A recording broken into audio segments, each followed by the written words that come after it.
E assim, com uma enorme satisfação e um prazer imenso, recebemos para a conferência de encerramento Sua Excelência, o Ministro-Presidente do Tribunal Superior do Trabalho e do Conselho Superior da Justiça do Trabalho, Dr. Aloísio Correia da Veiga.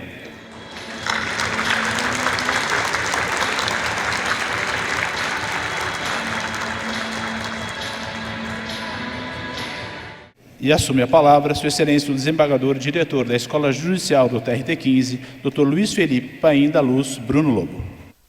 Bom dia a todas e todos. Excelentíssima senhora presidente do Tribunal Regional do Trabalho da 15ª Região, doutora Ana Paula Pellegrina Lockmann, excelentíssimo ministro Aloísio Correia da Veiga, em nome de quem cumprimento todas as pessoas presentes e anuncio que esta será então a conferência de encerramento dessa nossa jornada, né? A mim coube com alegria e júbilo receber Vossa Excelência e, paradoxalmente, apresentar quem dispensa apresentações, mas o protocolo exige, né? E tenho aqui um currículo muito substancioso, que com certeza está resumido, e peço licença para ler, se assim Vossa Excelência autorizar. Pode ser? Bem, ministro Aloísio Correia da Veiga formou-se em Direito pela Faculdade de Direito da Universidade Católica de Petrópolis. Como todos sabem, uma lindíssima cidade, situada na Serra do Estado do Rio de Janeiro, uma cidade que foi concebida pela família imperial brasileira para ser um local de repouso, né, e veraneio. Ingressou na magistratura em 1981 como juiz do trabalho substituto da 1ª Região, Rio de Janeiro, tendo exercido a magistratura no Tribunal Regional do Trabalho da 1ª Região, com sede no Rio de Janeiro, até 2004. Promovido por merecimento em 1984 a juiz do trabalho, presidente das então Juntas de Conciliação e Julgamento. Atuou como juiz convocado a partir de 1996 no Tribunal Regional do Trabalho da 1ª Região, tendo sido promovido por merecimento em janeiro do ano seguinte para o cargo de desembargador do TRT da 1ª Região, vindo a presidir a 6ª turma daquele Tribunal Regional desde 1997. Participou de bancas examinadoras de vários concursos públicos para o cargo de juiz do trabalho substituto em diversas regiões da Justiça do Trabalho. Professor da Universidade de Direito da Universidade Católica de Petrópolis, de 1984 até 2016. Autor de trabalhos jurídicos publicados em livros em coautoria em diversas revistas especializadas. Em 1998, foi convocado pela primeira vez pelo Tribunal Superior do Trabalho para atuar inicialmente por 6 meses. Foi reconvocado excepcionalmente ao longo dos 6 anos seguintes e em 28 de dezembro de 2004 foi empossado ministro do TST. Foi membro da Comissão Permanente de Jurisprudência e Precedentes Normativos do TST, de 2007 a 2011, conselheiro do Conselho Superior de Justiça do Trabalho, CSJT, de 2012 a 2014. Presidiu a 6ª turma do TST desde a sua instalação em fevereiro de 2006, até o mês de agosto de 2017. Integrou a seção especializada em dissídios individuais, SDI 1, a primeira, de 14 de 2 de 2005 até o mês de agosto de 2017. Presidiu a Comissão Permanente de Regimento Interno, biênio 2016-2018 e 2018-2020. Membro da Comissão Executiva Nacional de Concurso Público Nacional Unificado para ingresso na carreira da Magistratura do Trabalho, ENAMAT. Compôs o Conselho Nacional de Justiça como conselheiro no biênio 2017-2019, onde presidiu a Comissão de Eficiência Operacional e Gestão de Pessoas. Membro da Comissão de Tecnologia da Informação e Infraestrutura, Portaria 10, de 15 de fevereiro de 2018. Membro do Comitê Gestor de Política Nacional de Atenção Prioritária ao 1º grau de jurisdição. Integrante do Fórum Nacional do Poder Judiciário e Liberdade de Imprensa, Portaria 30, de 10 de 5 de 2018. Representante suplente adicional do CNJ, do Comitê de Gestor de Identificação Civil Nacional, Ofício 2006, Gabinete da Presidência 2018. Membro titular da Câmara Temática, Parcerias e Meios de Implementação da Comissão Nacional para os Objetivos de Desenvolvimento Sustentável, Ofício 210, Gabinete da Presidência, 2018, e designado como Corregedor Nacional de Justiça, substituto, Portaria 60, de 31 de agosto de 2018.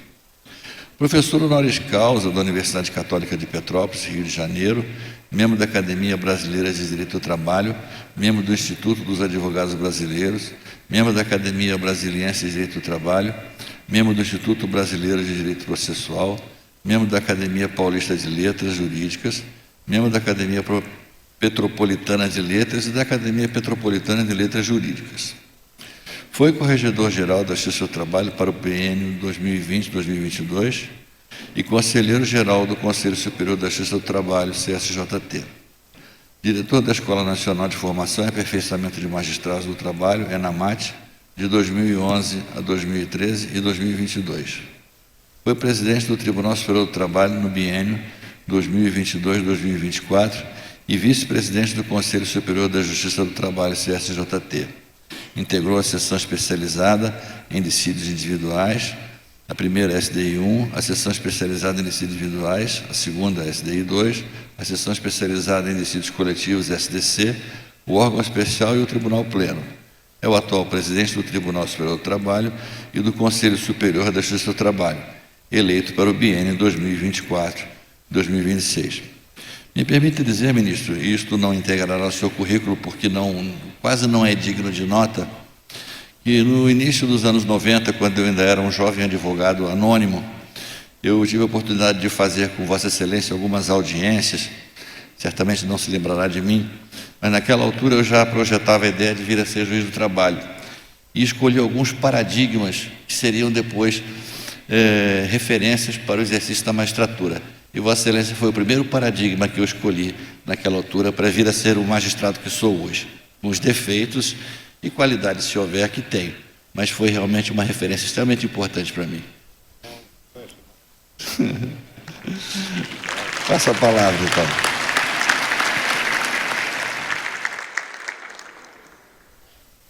Olha, muito obrigado, não é?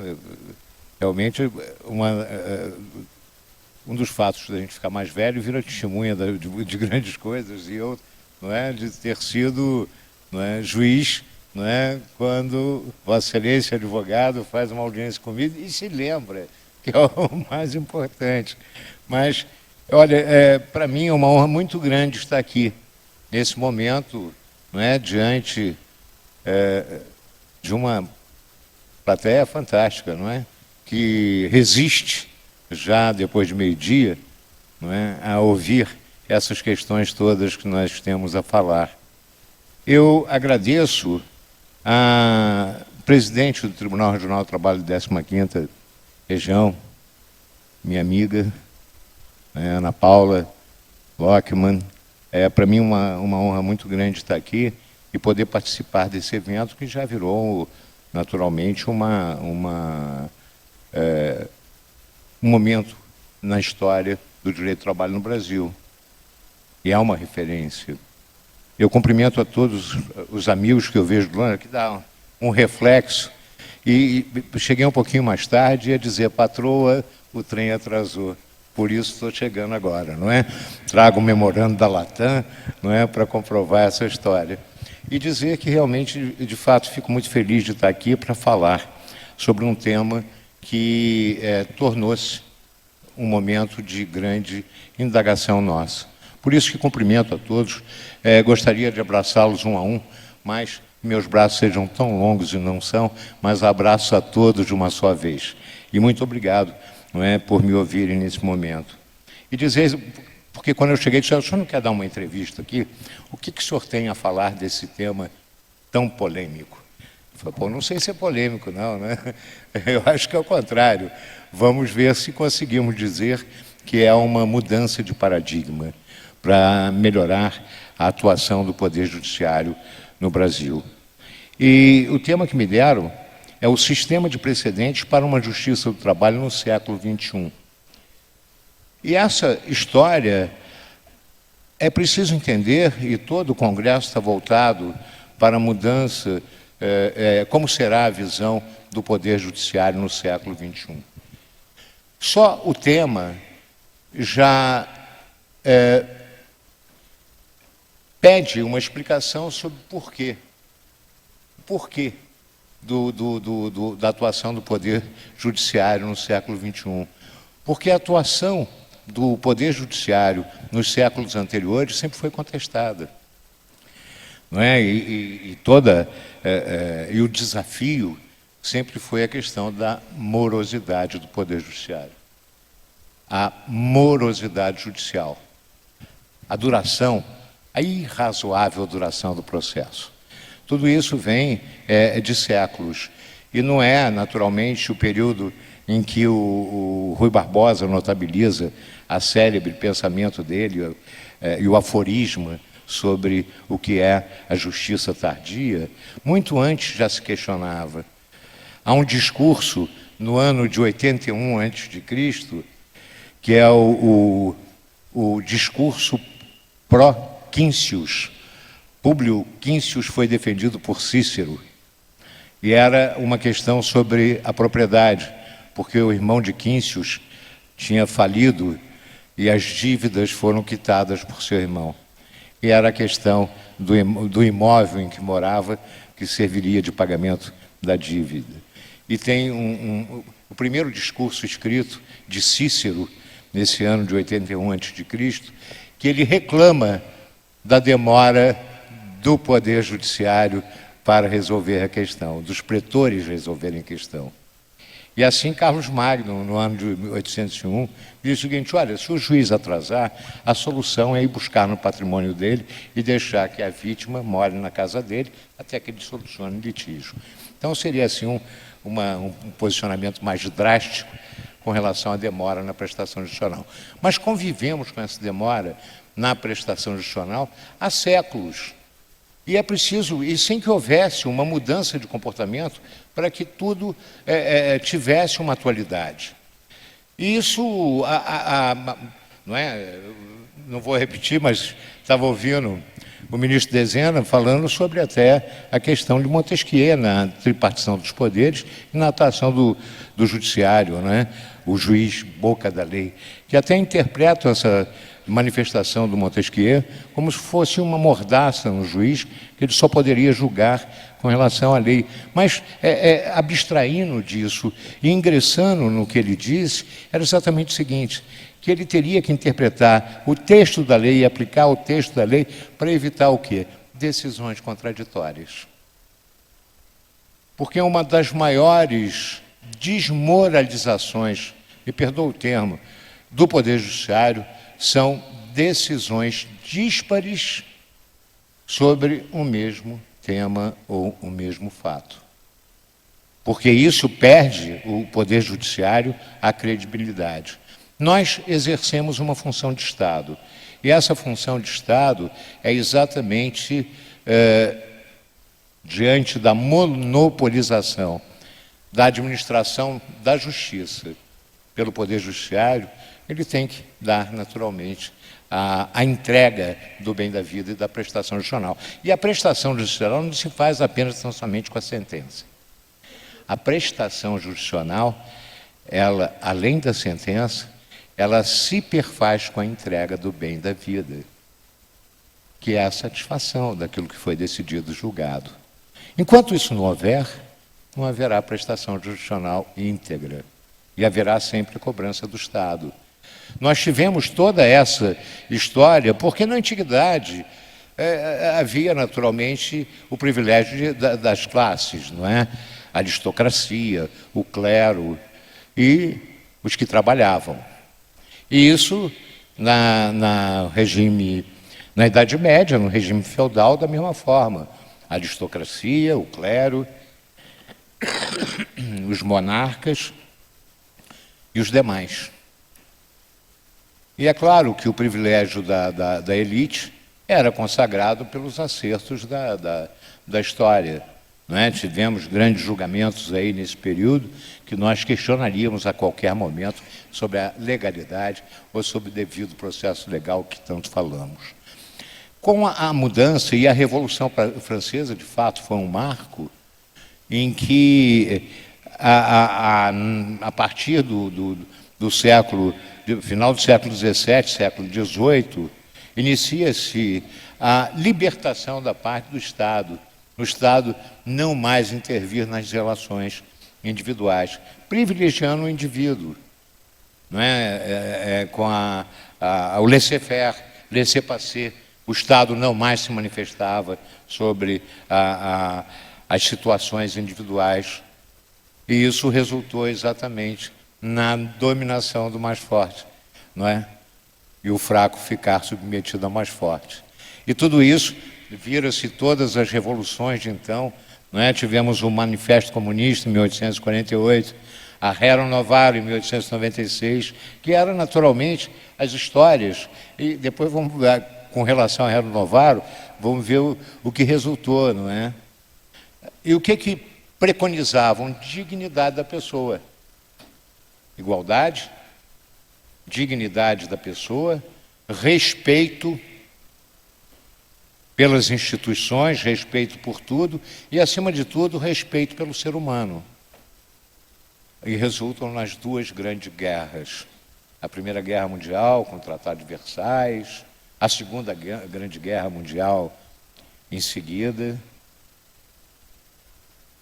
E o que resulta tudo isso? Numa busca por direitos humanos.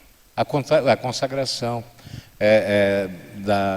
da Carta Universal de Direitos Humanos, da ONU, de 1948, que hoje nós estamos discutindo ainda. Em 1950, a Convenção Europeia de Direitos Humanos, o Estatuto de Roma, que ali naquela ocasião já consagrava como direitos humanos o princípio, consagrado no artigo 6º do Estatuto de Roma, da razoável duração do processo.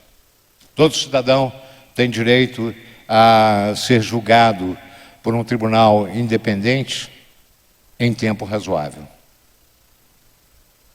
Nós repetimos na Convenção Americana de Direitos Humanos, o Pacto de San José da Costa Rica, que é de 1969, né, no artigo 8º repete o mesmo princípio, que é a razoável duração do processo, porque já não podia-se mais conviver com a entrega do bem da vida apenas aos herdeiros e sucessores. E o descrédito do Poder Judiciário estava cada vez maior, porque o rico não tinha acesso ao Poder Judiciário porque elegia meios alternativos de solução, como a arbitragem. E o pobre não tinha acesso pelo custo.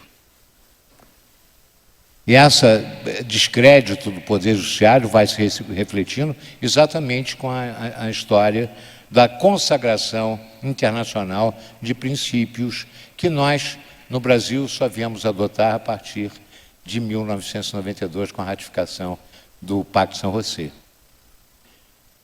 E a partir de 1992, quando ratificamos o princípio da razoável duração do processo, precisávamos ter mudanças paradigmáticas no sistema de justiça com relação ao direito processual para alcançar efetivamente o princípio da razoável duração do processo. Concretizar o princípio da razoável duração do processo. E aí nós tivemos as mini-reformas processuais na década de 90 do século passado, 1994, por exemplo. E o interessante é que, naquela época, as mudanças no processo civil traziam princípios genuínos do processo de trabalho, como a oralidade, concentração de atos processuais, gratuidade, conciliação, que antes era facultativa. Então, nós tivemos a felicidade de ver nas reformas processuais daquela época a adoção de princípios que o processo de trabalho trazia desde 1943. E aí vai, naturalmente, aumentando. Nós tivemos o pacto, não é, por um judiciário moderno, não é, e efetivo e rápido em 2004. E também a grande mudança foi a Emenda Constitucional 45, que cria como princípio, não é, no artigo 102 e artigo 103, a questão das decisões com qualidade e com vinculação, e a súmula vinculante.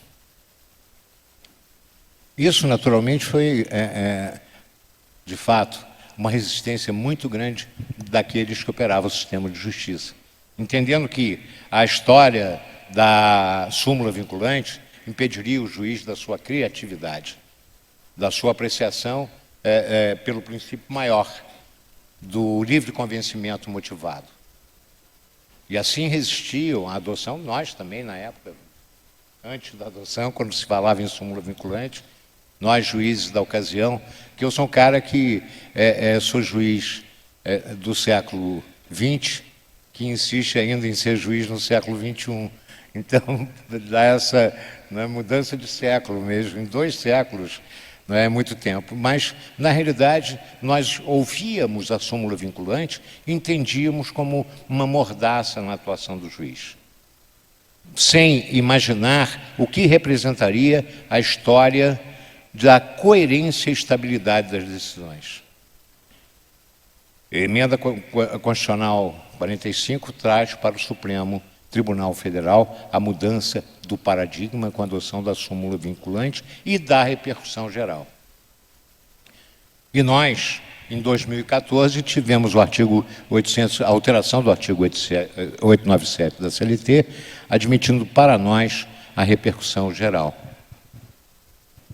E o Código de Processo, em 2015, que sistematiza, no artigo 926, a questão da uniformização da jurisprudência. E o sentimento do que é uniformizar a jurisprudência é exatamente a questão que os tribunais dizem, e a própria lei estabelece, terá que manter a sua jurisprudência íntegra, coerente e estável. E essa transformação, nós, genuinamente, oriundos de um sistema de justiça da civil law, em que o conteúdo do julgador e do sistema estava na lei, passamos a vislumbrar a adoção de princípios típicos da common law, em que a força dos precedentes seriam os indicadores para a solução dos conflitos de interesse. E essas mudanças começaram a se realizar. E isso trouxe uma estrutura, por exemplo, o Supremo Tribunal Federal, nos idos, não é, até 2020, tinha um resíduo de julgamento de 150 mil processos. Com a adoção do sistema de repercussão geral e a adoção desses princípios da consagração da estabilidade do direito, hoje tem um resíduo de 20 mil processos. O Superior Tribunal de Justiça, da mesma forma. E nós, no tribunal, no sistema do Judiciário Trabalhista, no Tribunal Superior do Trabalho, levamos 10 anos para desenvolver a cultura dos precedentes. Ou seja, do sistema trazido pelo Código de Processo, pela Emenda Constitucional 45, pela CLT e pelo Código de Processo Civil. Enquanto o Supremo Tribunal Federal havia consagrado nesse período mais de 1000 teses em repercussão geral, e o Superior Tribunal de Justiça outras tantas, nós, no Tribunal Superior do Trabalho, tínhamos 20 teses em incidente de recurso repetitivo e 2 em AC. Então, nós tínhamos 22 temas consagrados. Isso nos 10 anos. Do final de 2024, os ministros do Tribunal Superior do Trabalho e aqui tem mais dois que não me deixam mentir, né? Ministro Tracati e ministro Dezena, que me honram, né? E o desembargador convocado, Zé Pedro, né? Os ministros resolveram adotar um sistema. E para isso era necessário haver uma mudança do regimento interno, para que pudesse buscar a efetividade da jurisdição mediante a adoção do sistema de precedentes já consagrado na lei e trazer o Código de Processo Civil supletivamente naquilo que o artigo 897 não equacionava. E essa mudança de paradigma e essa mudança do regimento interno pôde concentrar exatamente a questão dos incidentes de recurso repetitivo do IAC e do IRDR. Agora, como fazer que desse certo? Porque antes, cada ministro, e como ainda pode, era responsável por arguir os incidentes, instaurar os incidentes, IAC, IRR. E a pulverização nos 27 ministros, nos 24 ministros, né, que compunham, não era possível que isso acontecesse, pulverizava. Então era preciso uma concentração. E essa concentração se dava na presidência do tribunal, que concentrou todos os processos que chegam no Tribunal Superior do Trabalho em recurso revista. E ali faz o primeiro exame, a primeira triagem, e poder identificar o que foi repetitivo e instaurar o incidente. Ter uma competência concorrente com os demais ministros para instaurar os incidentes em recurso repetitivo e os IACs, para dar agilidade, para dar formalidade. E essa questão do incidente do recurso de revista repetitivo, é necessário dizer que esse processo é um processo em que haverá uma cognição, haverá abertura, amicus curiae, enfim. E uma vez afetado como incidente de recurso repetitivo, será distribuído a um relator. Mas o primeiro exame será da presidência do tribunal. Porque antes já fazia, mas de uma maneira mais tênue. A partir de outubro de 2024, passou-se nessa concentração a examinar todos os recursos. E o primeiro exame é exatamente fazer aquela triagem, separar o joio do trigo. Na medida em que a maioria dos processos não tem condição de alçar o conhecimento em grau de recurso de índole extraordinária. E com isso, nesse primeiro exame, é preciso entender que temos que apreciar. E o interessante, e para isso tivemos que criar uma secretaria de recursos, de exame de recurso revista, uma outra secretaria para os precedentes, enfim, adaptar a estrutura do tribunal para receber essa mudança. E essa primeira chegada do processo no Tribunal Superior do Trabalho permite, e nessa Secretaria de Admissibilidade de Recurso Revista, teve exatamente um posicionamento que nós tínhamos que examinar os processos que chegavam. Não bastava só criar. E ali, a triagem era para exatamente fazer o que tem de repetitivo, o que vem desse Brasil imenso, que é a matéria igual. E dessa matéria igual, o que está em consonância, o que não está em consonância com as decisões. E essas matérias iguais, repetitivas, para criar e instaurar um incidente de recurso repetitivo, para que a decisão e a tese firmada tenham efeito qualificado e obrigatório.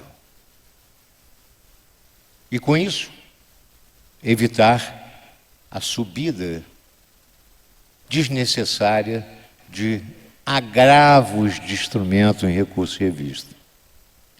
E com isso, nesse primeiro exame, e fazendo primeiro essa apreciação daquilo que é repetitivo, separar o que há o precedente, o que há a decisão do Tribunal Superior do Trabalho, ou ainda que há controvérsia.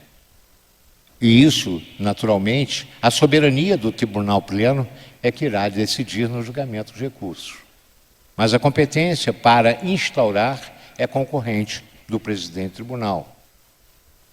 E estabelecer, naturalmente, a compilação disso, que é uma matéria muitas vezes burocrática, de triar e examinar os processos que são passíveis de segmento, distribuir para os ministros que compõem o tribunal, os 24 ministros que recebem a distribuição, e, naturalmente, reservar aqueles do incidente recurso revista repetitivo. Com isso, com a adoção desse sistema e com a adoção da Secretaria, de outubro até junho, nós examinamos 150 mil processos. 100 mil foram distribuídos para os ministros. 40 mil processos baixaram, com trânsito em julgado. E esse resultado mostrou que pelo menos 40 mil processos não precisavam ter subido para o Tribunal Superior do Trabalho, nesse período, de outubro a junho. E hoje nós temos exatamente a história de receber 500 mil processos por ano, e a estatística demonstra que nesses 500 mil processos recebidos por ano, eles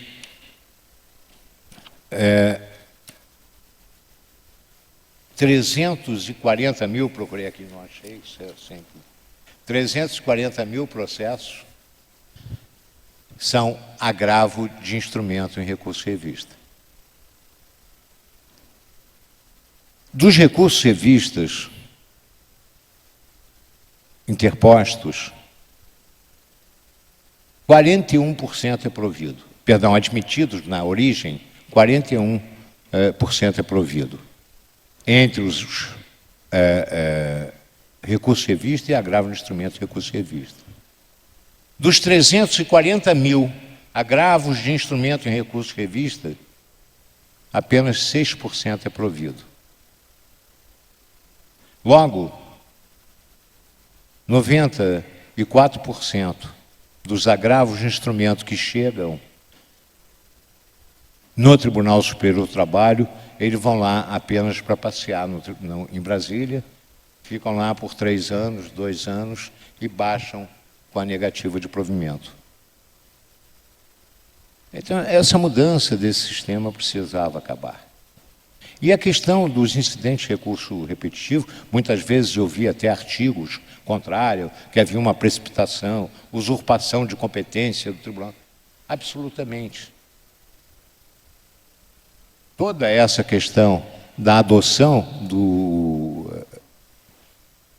do recurso de revista repetitivo e a solução do recurso de revista repetitivo se deu mediante a lei, a CLT em primeiro lugar, o processo civil e o regimento interno do Tribunal Superior do Trabalho em consonância com o regimento interno do Supremo Tribunal Federal. E aí criou-se uma figura que está dando certo, que é a reafirmação da jurisprudência.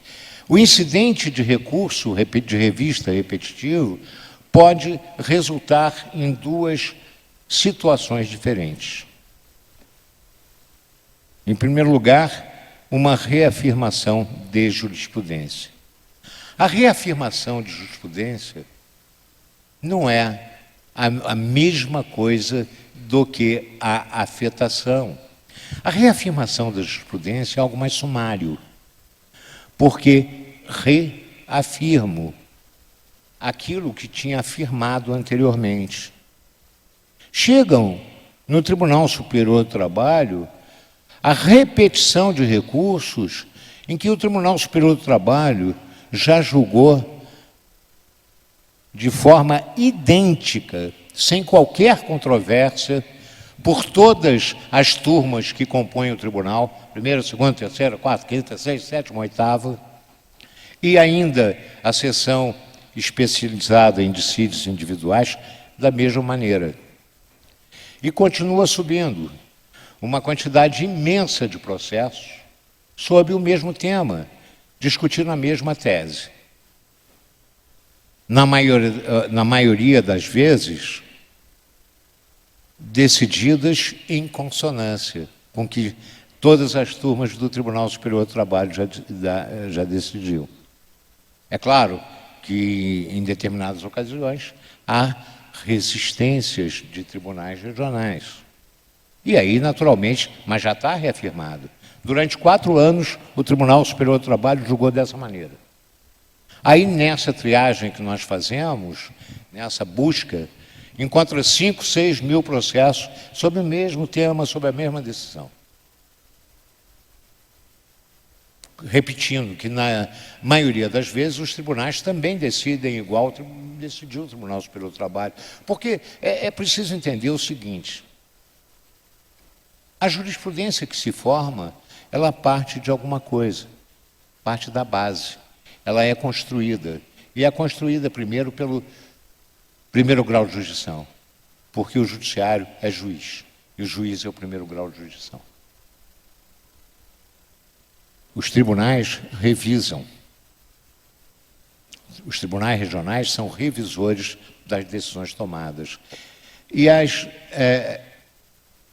teses que vão se firmando chegam no Tribunal Superior do Trabalho. O Tribunal Superior do Trabalho, como os tribunais superiores, não são aquelas figuras que dizem assim: olha, dormiu mal, acordou no dia seguinte e diz assim: entrei numa, vou fazer uma súmula sobre isso. Não é assim. Ele parte daquilo que foi construído. Logo, é o pensamento médio que se consagra. E esse pensamento médio que se consagra, ele vai ter eficiência, eficácia, efetividade. Não pode ser persuasivo. Por quê? É a consagração do pensamento médio. Porque senão o judiciário vira uma casa lotérica. Não é? Eu vou insistir na minha tese que pode ser que eu ganhe. Não é aquela história, olha, eu sou tão ótimo que as minhas decisões são o máximo. E elas têm que prevalecer sobre qualquer coisa. Não é assim. O sistema de justiça é um sistema que consagra o pensamento médio, como todo regime democrático que nós tanto gostamos de... não é? Então, nesse caso, aquilo que está sendo repetido precisa ter uma... Se tiver na hora, avisa. Não. Porque o cara vai falando. Ah, está ali. Ah, bom, então vamos lá. Ainda tem 9 horas, é verdade. Então, na história, é que, do momento que eu tenho toda essa questão já decidida dessa maneira, eu reafirmo a jurisprudência e crio a tese daqueles julgamentos que já foram feitos durante 4 anos, 4 mil, 5 mil processos, da mesma coisa. Para acabar com essa guerra de modelos, pega aquele modelo que é desse tema aqui, que já está pronto e entrega. Não é assim. É preciso que eu tenha consciência disso. Isso resultará em quê? Uma vez adotado o tema, ele tem caráter qualificado e vinculante para os tribunais. De modo que as decisões dos tribunais regionais em consonância têm que ter autoridade. Não é uma instância de passagem. Precisam de autoridade. Olha, eu decido assim em consonância com o Supremo Tribunal Federal, em consonância com o Tribunal Superior do Trabalho. Logo, essa decisão atacada para o recurso revista será denegado, como é feito na atualidade. Só que a denegação do recurso revista pelo presidente ou vice-presidente do tribunal tem força. Qual é a força? Olha, a decisão está em consonância Por essa razão, denego o segmento. Não desafia mais o agravo de instrumento para o Tribunal Superior do Trabalho. Desafia o agravo interno para o próprio tribunal dizer, olha, minha decisão está correta e em consonância. A força do tribunal decidindo. E não mais aquilo, olha, tudo bem, pode decidir assim que eu vou chegar lá em cima, no Tribunal Superior, e lá eu fico entrando com embaixo de declaração a cada momento e consigo mais uns 4 ou 5 anos. Não subirá mais. E o tribunal se obriga a reafirmar a sua jurisprudência também. O tribunal se obriga a uniformizar a jurisprudência. E as decisões dele terão efeito de autoridade. E isso contribuirá para a diminuição de todo esse conteúdo. Agora, mas como isso? Não há uma ofensa ao devido? Absolutamente. Essa é o artigo 1030, parágrafo 2º do Código de Processo que nós utilizamos, está consagrado no regimento interno, de modo a impedir que haja o agravo de instrumento em recurso revista. Essa é a boa nova. Porque de 340 mil processos, apenas menos de 10 mil é provido. De 340 mil processos. E com isso, o atraso, a demora na prestação jurisdicional encontra o óbice na busca por algo que não terá êxito. E com isso nós consagramos a nossa jurisprudência. Agora, se há divergência, se há controvérsia, se há polêmica sobre o tema, o processo é afetado. E uma vez afetado, não se reafirma, porque não há jurisprudência afirmada. Por isso não posso reafirmar. E não havendo a possibilidade de reafirmação, afeta-se e é distribuído para a cognição do IRRR. Agora, se não houver nenhuma divergência, não haverá razão para todo esse trajeto. Basta reafirmar com um só momento. Hoje, na atualidade, e pela atuação dos tribunais regionais, e o que me motivou muito foi a recepção pelos tribunais regionais no sentido de adotar o sistema. De adotar e cumprir aquilo que está no regimento interno do Tribunal Superior do Trabalho. E já atuando nos agravos internos. Há tribunais até que criaram uma seção especializada para julgar os agravos regimentais, os ARs, ao invés de AIRR. E com isso, nós temos uma mudança de paradigma, nós temos uma efetivação da jurisprudência, nós temos uma coerência de julgamento, nós temos algo chamado estabilidade. E, acima de tudo isso, previsibilidade das decisões. E isso, naturalmente, atinge a todos aqueles que necessitam da orientação de como agir. Qual é a regra objetiva e como se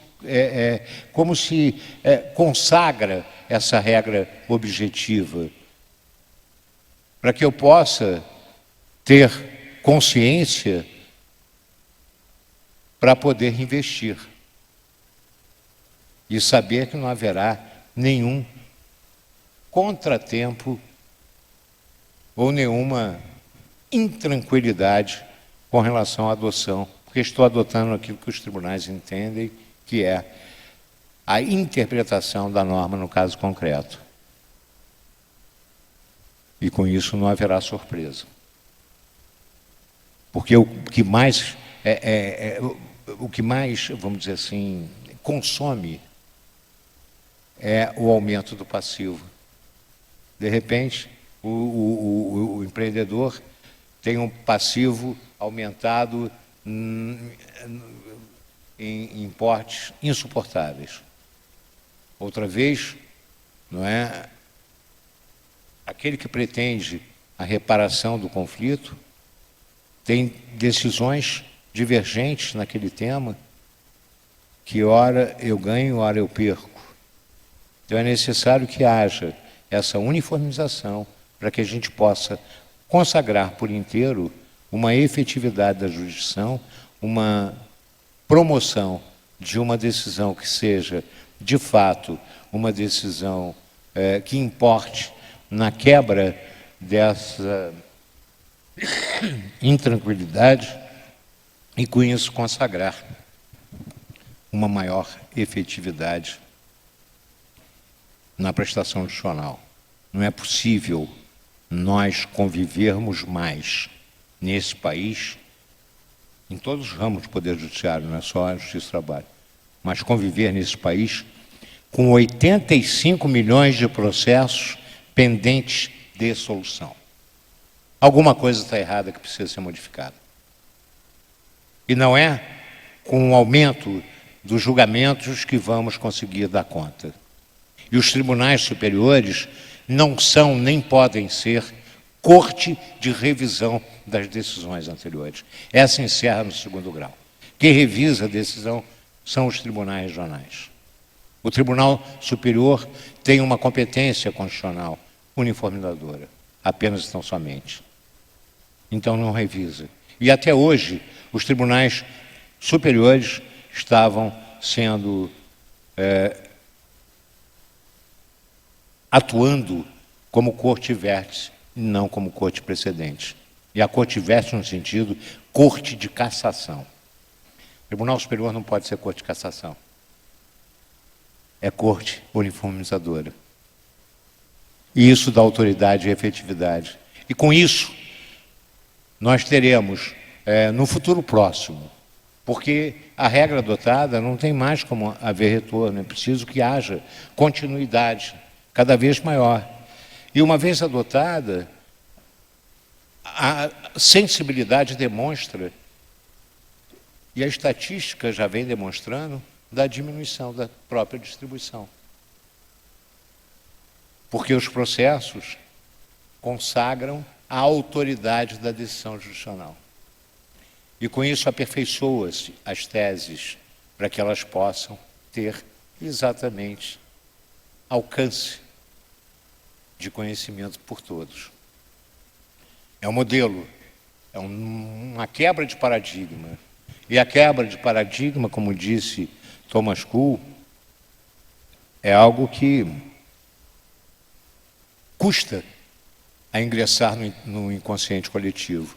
E muitas vezes nós não temos a disponibilidade suficiente para abrir e entender essa transformação e a importância dessa transformação no cenário nacional. Tenho certeza que nós vamos ter, na adoção da cultura de precedentes, na adoção dos temas que tornam-se não persuasivos, mas obrigatórios, porque hoje nós discutimos também súmulas do Tribunal Superior do Trabalho, não é, ministro Dezena, quantas súmulas não é, vêm sendo discutidas no Tribunal Superior do Trabalho depois de 20 anos, 30 anos de adoção, e elas têm uma força persuasiva. De que adianta? Não é? Outro dia peguei, recentemente, uma decisão de um tribunal dizendo o seguinte: eu não aplico a súmula, o acórdão, eu não aplico a súmula 374 do TST. Eu falei, pô, legal, não. A súmula 374 do TST é de 1996. Todo mundo aplicando, mas o bonitão lá diz, não aplico. Não é? Então, e aí? O que cria? Não é? Cria uma intranquilidade e desafia uma esperança, quer dizer, primeiro lança uma esperança inútil, porque desafia um recurso que chega no Tribunal Superior e ele é decidido sabe, sem um exame mais profundo. É por isso que é preciso que nós tenhamos, porque o mundo mudou, todas essas relações mudaram. Nós estamos no século XXI. Aquela história do século XIX não pode permitir que ela volte, ou que permaneça no século XXI, porque a atuação do Poder Judiciário nos moldes do século XIX não deu certo. Provocou uma grande mudança de comportamento e, naturalmente, uma demora irrazoável. Os mecanismos que vieram foi exatamente para acabar, tirar esse sistema. Então é preciso que nós tenhamos a consciência de que, ao uniformizar a jurisprudência, nós vamos nos dedicar ao estudo profundo dos casos que chegam. E não fazer triagem para devolver processos que não poderiam estar lá, não deveriam estar, não é que não poderiam estar, não deveriam estar. E adotar o sistema. Olha, quando não julgar segundo o precedente que tem força qualificada, devolve para o Tribunal Regional para que exerça o juízo de retratação. E com isso nós teremos, com certeza, em pouco tempo, uma mudança do comportamento da jurisdição brasileira. Tenho certeza que não haverá esse acúmulo desenfreado que hoje o Poder Judiciário brasileiro como um todo suporta. Não dá mais para conviver com 85 milhões de processos em andamento no Brasil. Então, eu espero que a adoção do precedente seja uma constante na vida de cada um, para entender todo esse mecanismo e ver aquilo que é de bom nesse processo que nós estamos envolvidos. Então, a todos eu desejo uma felicidade muito grande na continuidade da sua ação jurisdicional, já que depois de 44 anos de magistratura, eu daqui a pouco estou saindo de cena. Muito obrigado.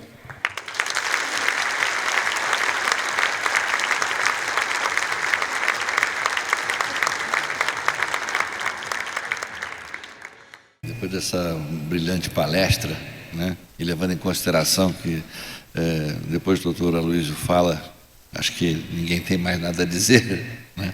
Eu só queria fazer uma pequena observação que não é exatamente um acréscimo, mas é que me ajuda, inclusive, a consolidar as ideias e alimentar as minhas esperanças. Todo mundo sabe que a Justiça do Trabalho foi instalada em 1941, ainda na vigência da Carta de 37, que nem havia previsto esse órgão judiciário. Nessa altura nem havia CLT ainda. Portanto, ela tem 84 anos, né? E todos os movimentos que se observa historicamente realizados no sentido de definir um padrão jurisprudencial, desde os antigos pré-julgados, na verdade revelam uma cultura de resistência, né, calcada na ideia da primazia do entendimento unipessoal do magistrado. Eu, particularmente, sempre achei isso uma péssima ideia. Né? Por quê? Porque a justiça de qualidade ela tem que ser necessariamente democrática e, para isso, ela tem que ser uniforme e previsível. Vamos esperar, então, que esse sistema de precedentes agora corrija, digamos assim, esse hábito, né, esse vício, e coloque diante de nós, né, essa tão esperada solução uniforme e célere, para que a gente possa sair desse padrão monumental, desses números fantásticos de acúmulo processual, que muitas vezes até só servem de argumentos nefastos para atingir o direito ao trabalho, o processo de trabalho, por aqueles que não o, digamos assim, não o estimam como deveriam, né? Ministro, agradeço imensamente as suas palavras, a sua presença, o sacrifício, o seu esforço pessoal para estar aqui, né, deixando de lado as inúmeras atribuições que Vossa Excelência tem. E, dito isso, passo a palavra à nossa presidente. Muito obrigado mesmo.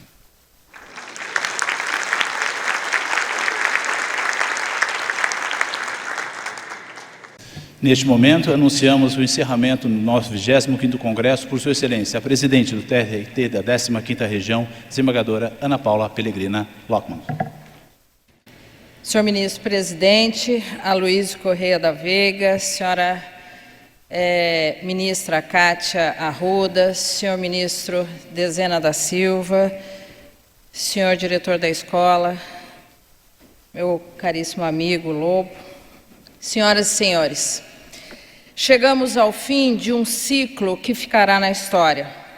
Celebramos nestes 2 dias de intensos debates os 25 anos de um congresso, Jubileu de Prata, que nasceu em tempos desafiadores e que desde então vem se consolidando como espaço de escuta qualificada, intercâmbio de ideias e compromisso, ministro, com a Justiça do Trabalho. Não posso deixar de destacar aqui que nós fomos o primeiro Tribunal Regional do Trabalho que já fizemos alguns temas de reafirmação de jurisprudência e agora, na semana que vem, na semana de precedentes, teremos a nossa sessão em que, mais uma vez, vamos também fazer a reafirmação de mais vários temas. Que edição memorável! Esse encontro nos permitiu revisitar o passado, refletir com profundidade sobre o presente e projetar o futuro com responsabilidade. Nada disso seria possível sem o trabalho dedicado de muitas mãos.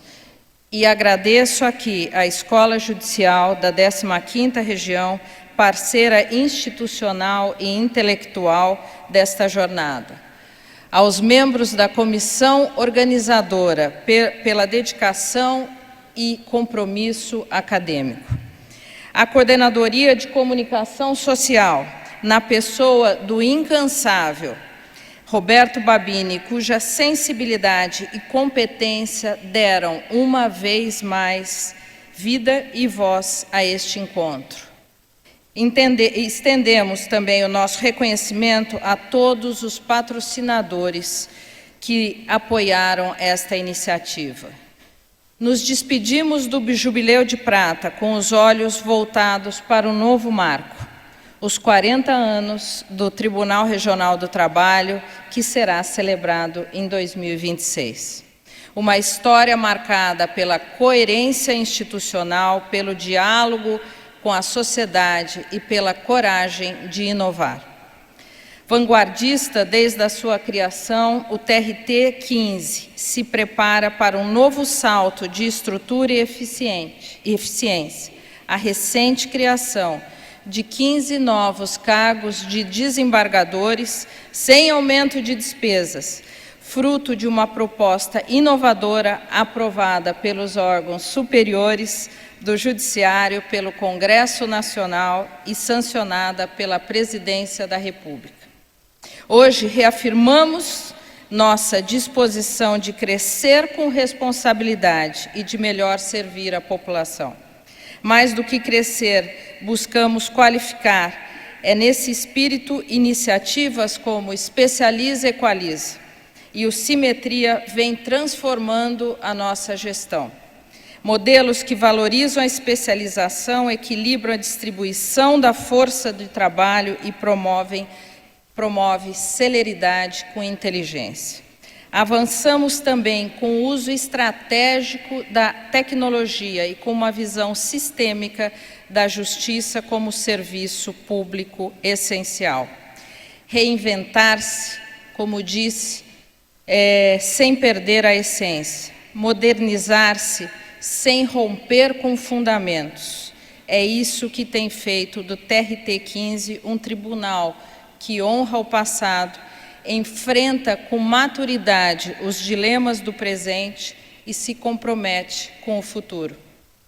Nosso muito obrigado a todos que participaram deste congresso, palestrantes, debatedores e congressistas. Que o conhecimento aqui partilhado encontre eco na prática cotidiana, guiando decisões, orientando condutas e reafirmando o compromisso com a dignidade do trabalho. Espero reencontrá-los no Congresso de 2026. Até lá, que permaneça acesa a chama que nos trouxe até aqui. A certeza que o direito do trabalho, mais do que um ramo jurídico, é indispensável instrumento de civilização. E não poderia encerrar este congresso sem registrar, em nome do TRT 15, nossa homenagem ao ministro Aloysio Correia da Veiga, que nos brindou com a conferência de encerramento e, no próximo mês, concluirá sua jornada profissional de mais de 43 anos de dedicação ímpar à nossa querida Justiça do Trabalho. Magistrado de notável saber jurídico e espírito conciliador, ministro Aloysio construiu uma trajetória marcada pela seriedade, ética, espírito público, diálogo e compromisso inabalável com os princípios que alicerçam nossa justiça social. Ao longo de sua carreira, que o levou de juiz substituto do TRT da Primeira Região à presidência do TST e do CSJT, deixou marcas indeléveis na jurisprudência, na gestão judiciária, na formação de magistrados e no fortalecimento do sistema de precedentes. Sempre atento à pacificação social, conduziu mediações históricas e fortaleceu a cultura da solução consensual de conflitos. Não só hoje, mas por diversas vezes abrilhantou este congresso, compartilhando conosco, além do conhecimento, muita generosidade e inspiração. Hoje, ao reconhecer sua contribuição e legado, expressamos, ministro Aloysio, nossa gratidão e votos de que esta nova etapa seja tão plena e significativa quanto a sua brilhante jornada no serviço público. Muito obrigada, ministro Aloysio. Muito obrigada a todas e a todos. Declaro encerrado o 25º Congresso Nacional de Direito do Trabalho e Processual do Trabalho do TRT da 15ª Região.